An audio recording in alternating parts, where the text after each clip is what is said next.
As the culmination to the Virginia Arts Festival in Williamsburg, the Virginia Symphony, conducted by Joann Falletta, will welcome Alisa Weilerstein.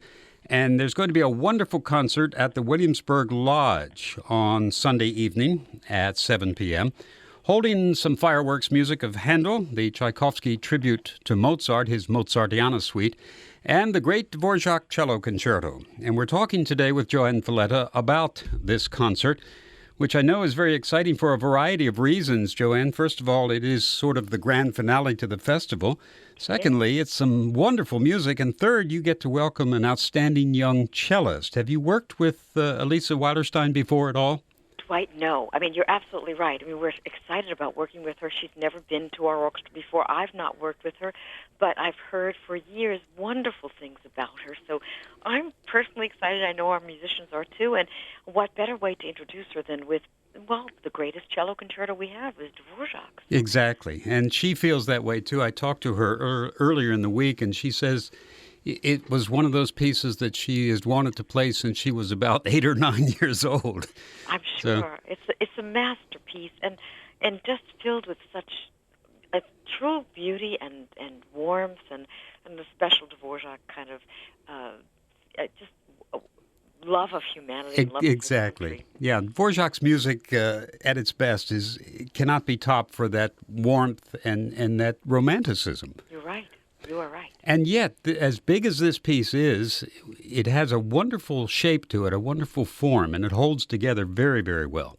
It does. And you know this, I'm sure, Dwight. We have actually Victor Herbert of Babes in Toyland to thank for this. Right. Because Dvorak actually heard Victor Herbert play his own cello concerto. I think it was the second cello concerto in New York when Dvorak was living there.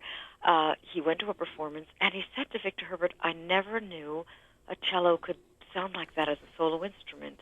I never realized it.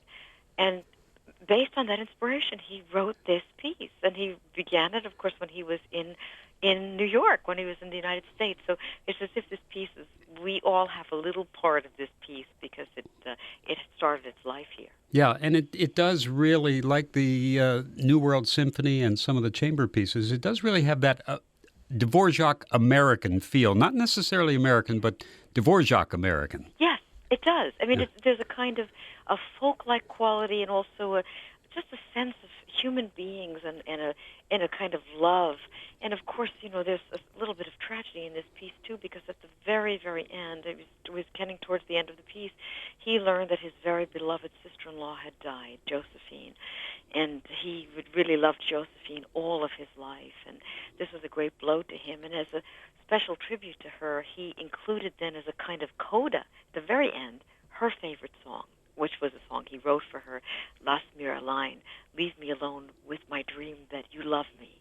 And he'd written that for her, obviously telling her something about his feelings for her, which were not quite reciprocated by her, but he loved her till the end of her life and put this little song as a goodbye to her. And I think that makes it particularly poignant that rather than ending with pyrotechnics for the cello, right, it ends with this very beautiful and very sad song of farewell. Lovely, lovely touch, that is.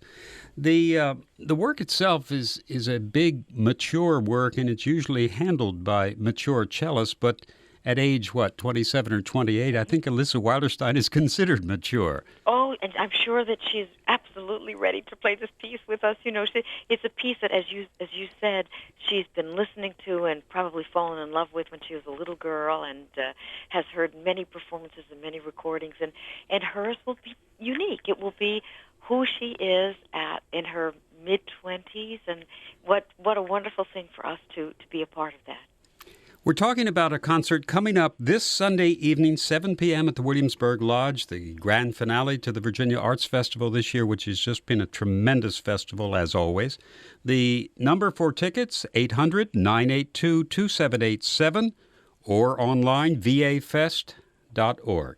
And we're talking with Joann Falletta about this concert, which is going to open up with some fireworks. I think that's a nice touch, the Handel fireworks music. Well, it's a wonderful piece.